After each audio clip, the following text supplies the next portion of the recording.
Iran America উত্তেজনার মধ্যে একটা কমন প্রশ্ন সবার মনেই ঘুরছে। আসলে আমেরিকা ইরানকে নিয়ে কি চায়? ইরানে কি সরকার বদল চায় আমেরিকা? এই প্রশ্ন উঠতেই মার্কিন ভাইস প্রেসিডেন্ট পরিষ্কার বার্তা দিলেন, রেজিম চেঞ্জ ইরানের জনগণের বিষয়।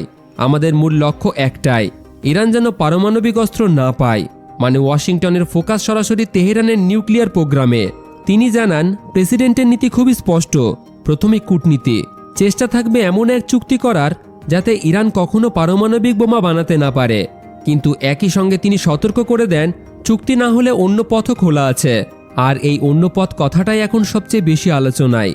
কারণ একই সময়ে মধ্যপ্রাচ্যে মার্কিন সামরিক উপস্থিতি বাড়ছে। বিমানবাহী যুদ্ধজাহাজ, যুদ্ধবিমান, অতিরিক্ত সেনা সবই প্রস্তুত অবস্থায়। প্রশ্ন উঠেছে, এটা কি শুধু চাপ তৈরির কৌশল নাকি সম্ভাব্য সামরিক বিকল্পের প্রস্তুতি?